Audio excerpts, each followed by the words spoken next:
नमस्कार, the follow up में आप सभी दर्शकों का बहुत स्वागत है। मैं रानी सिंह इस इवनिंग बुलेटिन में, और मेरे साथ खबरों पर चर्चा करने के लिए सूरज ठाकुर हैं। हम दिन भर की कई बड़ी खबरों पर आज चर्चा करेंगे।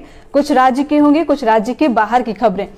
सबसे पहले आज हम रघुवर दास जो पूर्व सीएम हैं उनकी पीसी पर चर्चा करेंगे। आज उन्होंने पीसी किया था और वर्तमान सरकार पर उन्होंने जमकर निशाना साधा है। सबसे पहले इस पर बात करेंगे। उसके बाद हेमंत सोरेन ने आज कल जो मोराबादी में घटना घटी थी उस पर उच्च स्तरीय बैठक की थी और तमाम राज्य के जो जिले के जो आला अधिकारी हैं, जो उच्च पदाधिकारी हैं, उनके साथ उन्होंने बैठक की है और इस पर गंभीर चर्चा की है। तीसरी जो बड़ी खबर है आज की वह रहेगी पंचायत सचिव अभ्यर्थियों ने जो घेराव किया है उस पर। इसके बाद हम बिहार बंद पर चर्चा करेंगे और फिर जज उत्तम आनंद मामले में। सबसे पहले तो सूरज, आज पूर्व सीएम रघुवर दास ने प्रेस कॉन्फ्रेंस किया था और उस पर उन्होंने हेमंत सरकार पर जमकर निशाना साधा है, जिसमें कोयले की अवैध धंधा, बालू, पत्थर, ये सभी चीजों पर चर्चा की गई। क्या बातें हुई, क्या कहा रघुवर दास ने आज की पीसी में? कुछ अहम बातों पर दर्शकों को अगर पूर्व मुख्यमंत्री रघुवर दास ने आज प्रेस कॉन्फ्रेंस किया और जो मौजूदा हेमंत सरकार है उनकी आलोचना की कई मोर्चों पर। उन्होंने अवैध बालू खनन को लेकर, अवैध कोयला खनन को लेकर, इसके अलावा जो पत्थर हैं, पहाड़ों का खनन किया जा रहा है उसको लेकर आलोचना की। इसके अलावा जंगलों की कटाई को लेकर आलोचना की।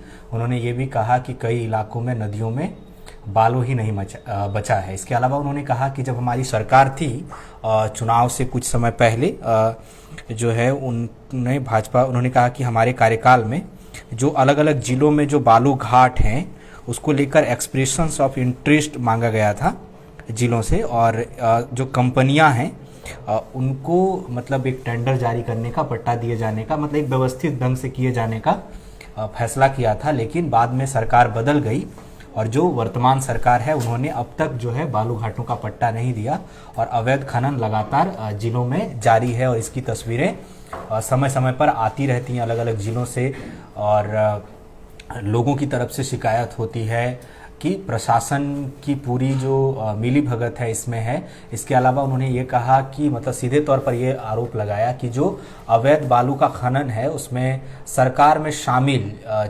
जो विधायक हैं वो भी लिप्त हैं। उन्होंने ये गंभीर आरोप लगाया है।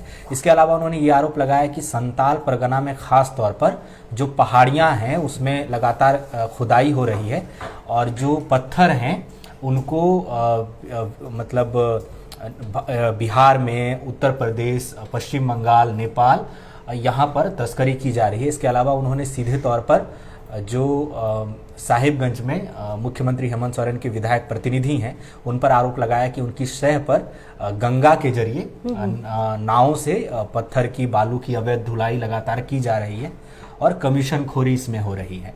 इसके अलावा उन्होंने कहा कि केंद्र सरकार का हाल में एक आंकड़ा जारी हुआ था और इसमें ये बताया गया कि झारखंड के कई जिलों में वन क्षेत्र कम हुआ है और मतलब हजारों पेड़ जो हैं काट कर और माफिया को बेच दिया गया अवैध तरीके से, और इस पर कोई कार्रवाई नहीं हुई। लगातार वन क्षेत्र घट रहा है। उन्होंने ये भी कहा कि सरकार जो है वो जल, जंगल, जमीन का नारा देकर सत्ता में आई थी, लेकिन हालात ये हैं कि जल, जंगल और जमीन तीनों का नुकसान हो रहा है और सरकार नहीं कर रही है। उन्होंने ये कहा कि मतलब एक दुमका का मतलब उदाहरण दिया कि दुमका के जामा रामगढ़ में अवैध बालू का खनन हो रहा है। उन्होंने ये दावा किया है कि वहां पर 20 लाख रुपए से ज़्यादा का अवैध खनन हो रहा है।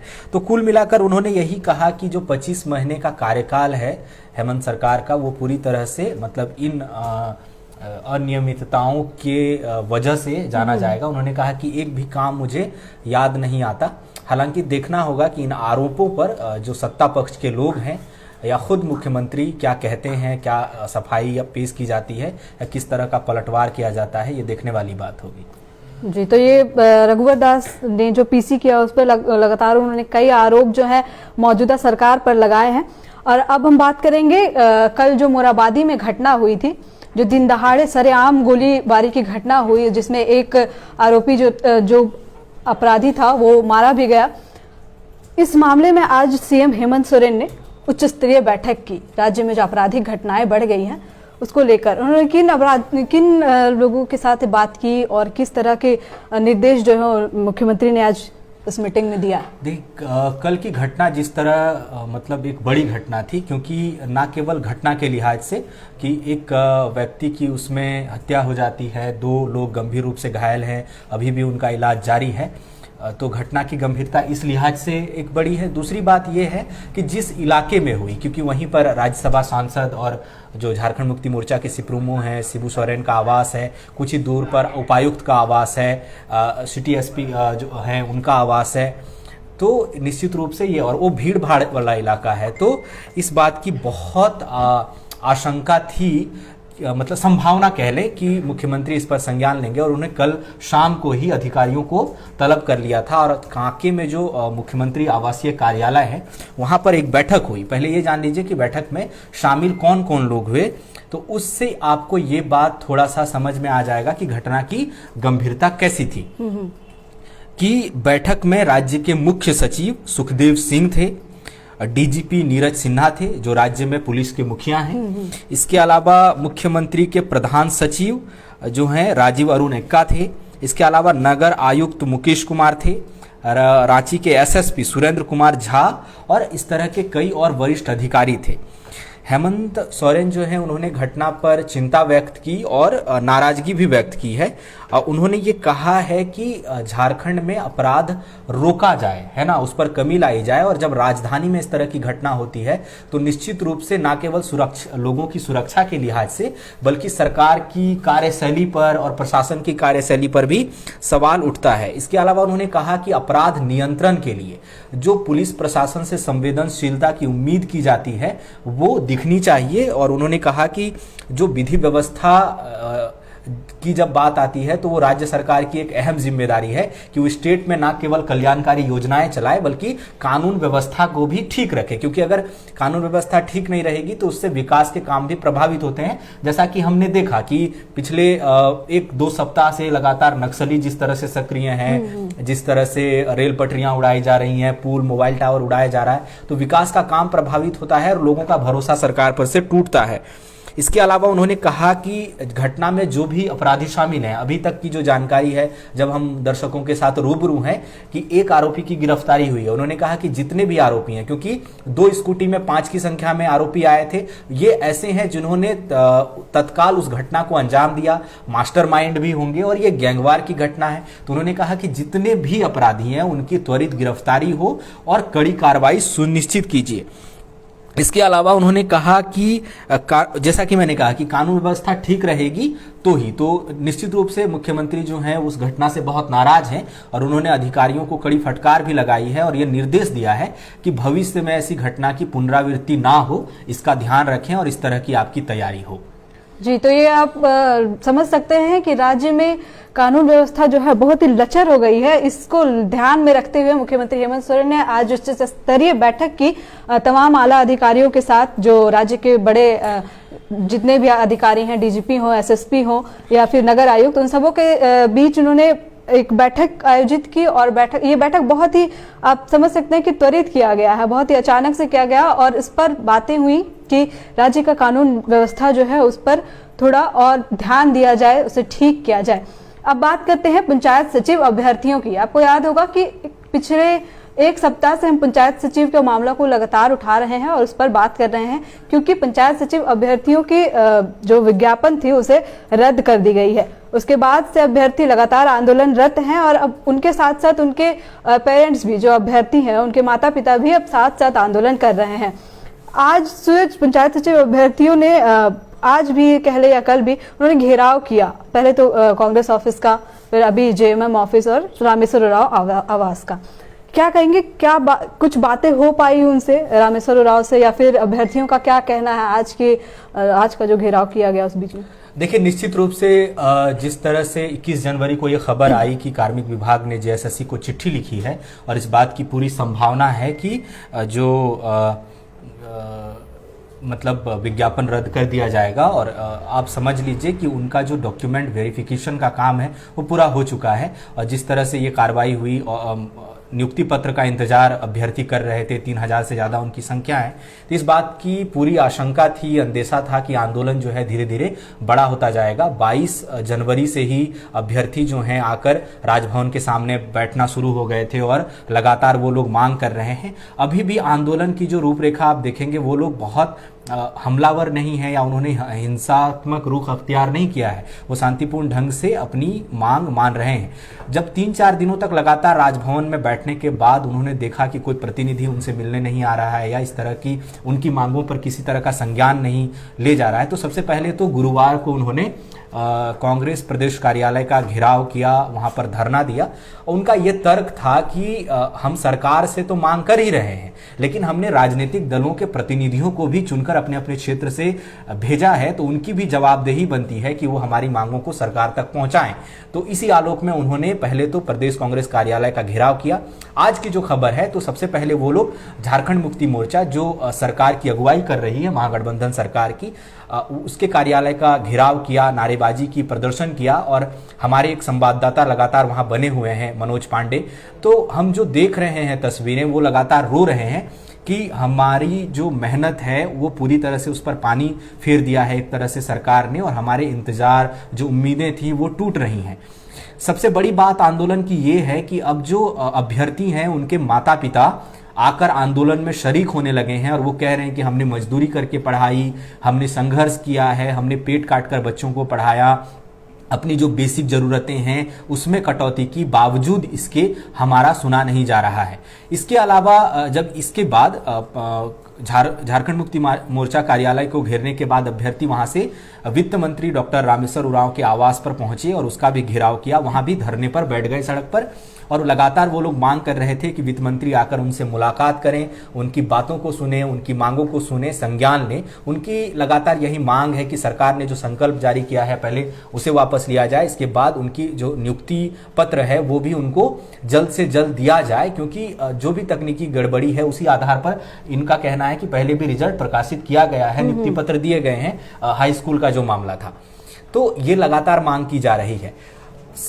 जैसा कि आपने मुझे पूछा कि क्या कुछ बातचीत हो पाई, तो दर्शकों को मैं बताऊं कि कोई बातचीत उनकी वित्त मंत्री से हो नहीं पाई। वित्त मंत्री ने ये कहा, जो कहलवाया अपने प्रतिनिधियों के जरिए, कि वो अपने ऑफिस टाइम में ही मुलाकात करेंगे, इसके इधर वो मुलाकात नहीं करेंगे, क्योंकि वो तरीका नहीं है कि एक भीड़ से वो बात करें, बल्कि वो प्रतिनिधियों से बात करेंगे। हालांकि अभी तक जब हम लाइव हैं, हमारे संवाददाता वहां मौजूद हैं, वो लगातार समय समय पर चीजों को लेकर सामने आ रहे हैं। अभी भी अभ्यर्थी वहीं पर जमे हुए हैं और वो लगातार मांग कर रहे हैं कि कम से कम उन्हें अपनी एक बात रखने का मौका वित्त मंत्री दें और उनसे मुलाकात करें। तो फिलहाल का अपडेट यही है कि आंदोलन जो है धीरे धीरे बड़ा होता जा रहा है। पहले तो राजधानी के आसपास के जो अभ्यर्थी हैं वही लोग थे, लेकिन अब अलग अलग जिलों से भी जो अभ्यर्थी हैं वो आकर आंदोलन से जुड़ने लगे हैं। उनके सगे संबंधी, माता पिता भी आंदोलन से आगे जुड़ने लगे हैं। उनका परिवार, मान लीजिए कि अगर किसी की पत्नी ने पास किया है, उसके पति आंदोलन में उनका साथ दे रहे हैं, अगर वो,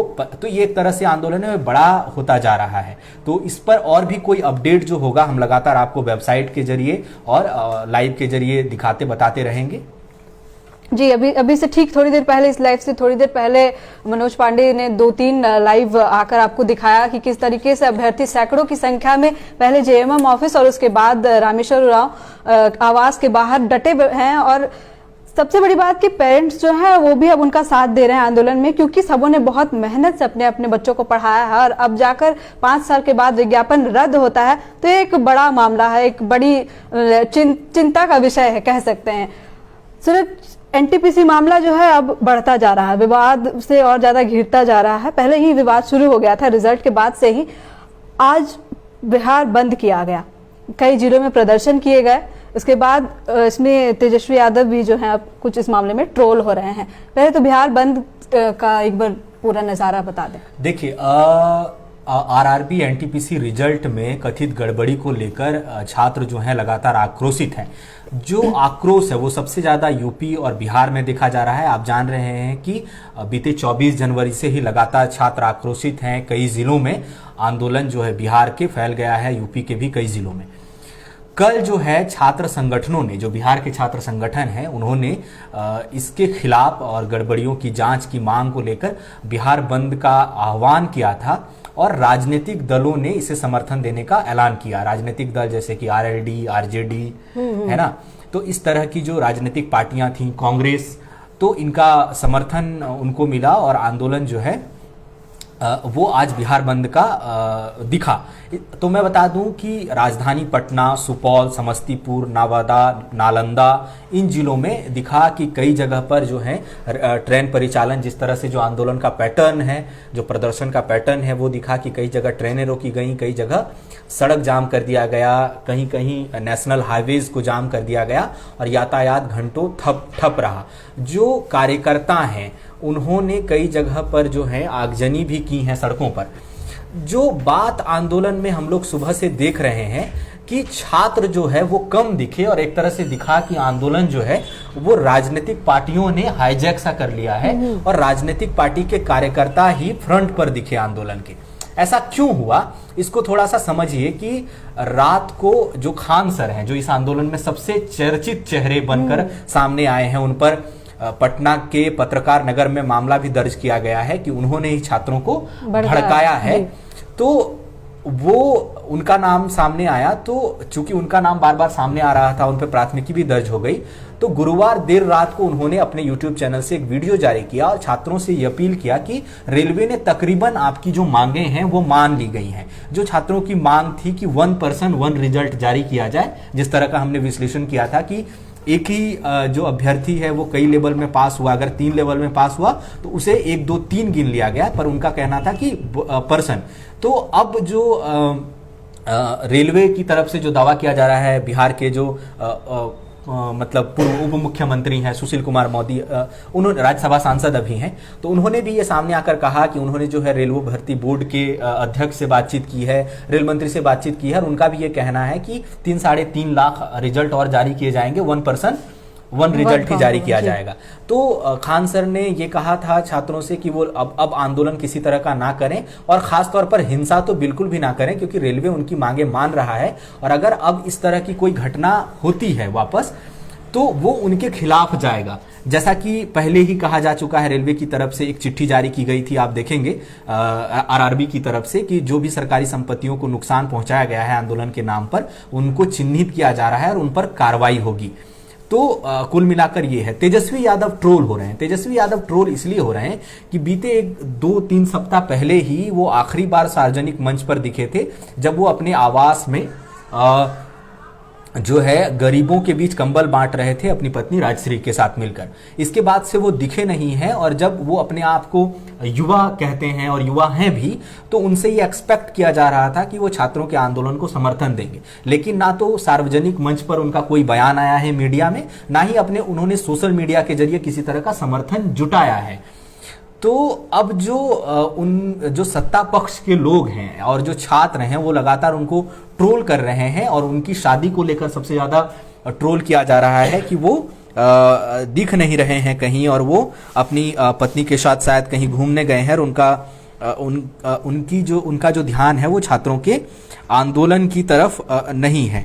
इसके अलावा जो कहा जा रहा है कि बहुत ट्विटर पर एक गाना लगातार, जब ये पूछा जा रहा है कि तेजस्वी यादव कहाँ हैं, तो जवाब में ये लगातार उनको ट्रोल करते हुए लिखा जा रहा है कि वो गुम हैं किसी के प्यार में, ये कहा जा रहा है, क्योंकि उनका कोई भी ट्वीट या बयान अभी तक सामने नहीं आया है, तो वो लगातार वो ट्रोल हो रहे हैं। हालांकि अभी आप जानते हैं कि कुछ 2 दिन पहले केंद्रीय रेल मंत्री अश्विनी वैष्णव ने एक प्रेस कॉन्फ्रेंस किया था। उन्होंने कहा कि छात्रों की जो भी शिकायत है, जो भी मांग है, जो भी चिंता है, उस पर विचार किया जाएगा। उन्होंने आरआरबी के जो अध्यक्ष हैं उनको भी निर्देश दिया कि वो छात्रों की शिकायत को संज्ञान में लें। इसके अलावा 5 सदस्यीय एक कमेटी का गठन किया गया, और कमेटी से ये कहा गया है कि वो देश के उस हर हिस्से में जाएं जहां छात्र आक्रोशित हैं या जहां प्रदर्शन हुआ है, छात्रों से बातचीत करें और एक आउटलाइन लेकर आए कि उनकी क्या समस्या है। और अभी ये कहा जा रहा है कि 4 4 मार्च 2020 को एक संशोधित रिजल्ट जारी किया जाएगा, जिसमें ये आश्वासन दिया गया है कि 3-3.5 लाख रिजल्ट और दिया जाएगा, क्योंकि जो 20 गुना रिजल्ट की बात की जा रही थी, तो उसके मुताबिक जितने पद थे 35,000 के ऊपर कुछ पद थे, तो उसके हिसाब से 7-7.5 लाख रिजल्ट जारी होना चाहिए था, लेकिन वो 3-3.25 लाख के आसपास ही था। तो अब ये कहा जा रहा है कि 3-3.5 या 3.25 लाख रिजल्ट और जारी किया जाएगा। हालांकि अब देखना होगा कि इसमें क्या होता है, क्योंकि अब इसमें सियासत भी घुस गई है। तो इससे संबंधित कोई भी अपडेट हमारे पास जैसे ही आता है हम अपने दर्शकों तक पहुंचाएंगे। हम फिर से आपको बता दें कि बिहार में आज बंद बुलाया गया था, जिसका राजधानी पटना सहित कई जिलों में दिखा, और मुख्य तौर पर जो है हाईवे, नेशनल हाईवे जाम किए गए और रेल परिचालन को ठप किया गया।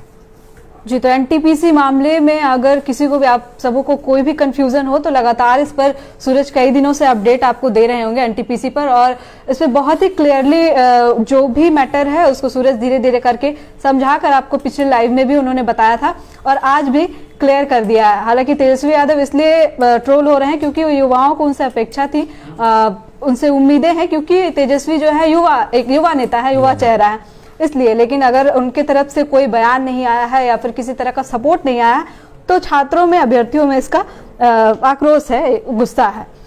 सर, पिछली बार जज उत्तम आनंद मामले में सुनवाई हुई थी, जिसके बाद कहा गया था कि आज सुनवाई होनी है, और आज सुनवाई हुई भी।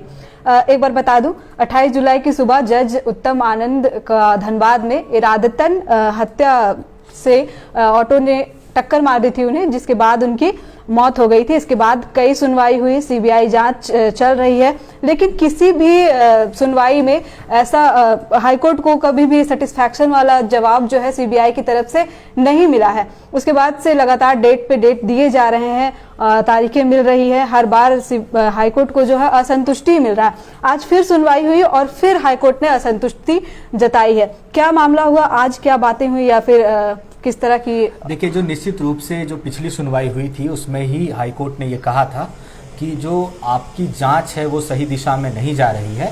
तब सीबीआई ने ये कहा था कि नार्को और ब्रेन मैपिंग टेस्ट जो आरोपी अमन वर्मा और लखन वर्मा और राहुल वर्मा जो हैं, उनके खिलाफ जो मतलब उनकी जो ब्रेन मैपिंग और नार्को टेस्ट हुआ था, उसकी कुछ रिपोर्ट्स आनी बाकी है। वो रिपोर्ट्स आ जाती हैं तो हम एक बेहतर नतीजे तक पहुंच पाएंगे।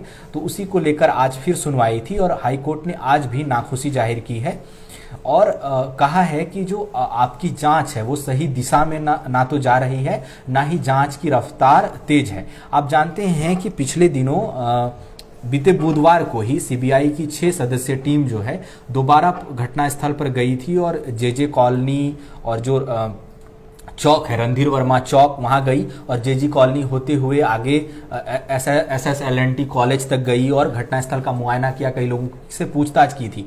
उस बात से क्या निकलकर सामने आई वो भी उन्होंने हाईकोर्ट के सामने रखा, लेकिन कोर्ट उससे संतुष्ट नहीं है। अब अगली सुनवाई की तारीख जो है वो 4 फरवरी तय की गई है और तब सीबीआई से ये कहा गया है कि वो पुख्ता चीज़ों को लेकर सामने आए, क्योंकि सबसे बड़ी बात ये है कि जो सीबीआई जो सीसीटीवी फुटेज है उससे स्पष्ट है कि उनकी हत्या करने के इरादे से ही उनको टक्कर मारी गई, जानबूझकर मारी गई।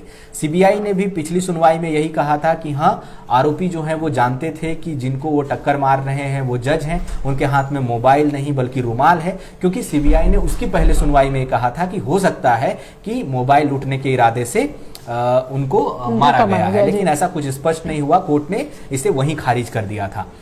तो अब कोर्ट का ये कहना है कि अगर आपने हत्या की धाराएं लगाई हैं तो उसके पीछे एक मोटिव होना चाहिए। गैर इरादतन का हत्या का मतलब ये होता है कि आप चाहते नहीं थे, दुर्घटनावश आपके हाथों से कोई मारा गया। लेकिन अगर आप जब दफा 302 लगाते हैं तो इसका यह मतलब होता है कि जानबूझकर हत्या की गई, मतलब हत्या है वो, तो हत्या है तो मोटिव होगा। लेकिन जो सीबीआई की तरफ से जो सबसे बड़ी बात है कि हाई कोर्ट क्यों नाराजगी जाहिर कर रहा है या नाखुशी जाहिर कर रहा है, उसकी वजह यही है कि सीबीआई ये स्पष्ट नहीं कर पा रही है कि हत्या का मोटिव क्या था, इसका मास्टरमाइंड कौन है, क्यों, क्या वजह थी कि उनकी हत्या की गई। हालांकि ये सब जानते हैं कि वो कई संवेदनशील मामलों की सुनवाई कर रहे थे। आप जानते हैं कि 28 जुलाई 2021 को उनको मॉर्निंग वॉक में जाते समय उनको टक्कर मार दी गई और उनका उस वजह से उनका निधन हो गया। पहले तो झारखंड पुलिस की एसआईटी ने मामले की जांच की और बाद में जब सुप्रीम कोर्ट ने मामले का संज्ञान लिया और नेशन वाइड ये मामला फैल गया तो झारखंड की हेमंत सरकार ने सीबीआई जांच की अनुशंसा की और इसके बाद मामले की जांच सीबीआई कर रही है, लेकिन अभी तक कुछ ठोस निकल कर नहीं आया है, मास्टरमाइंड नहीं पकड़े गए हैं। अब 4 फरवरी को जब सुनवाई होती है तो देखना होगा कि सीबीआई क्या नया लेकर आती है, क्या वो जो तथ्य लेकर आएगी वो पुख्ता होंगे और क्या हाईकोर्ट उस बात से संतुष्ट होगा। जब भी इस बारे में कोई अपडेट आएगा, हम जैसे हर शाम इस तरह से लाइव होते हैं, आपको वो अपडेट आप तक पहुंचाएंगे और विश्लेषण भी देंगे।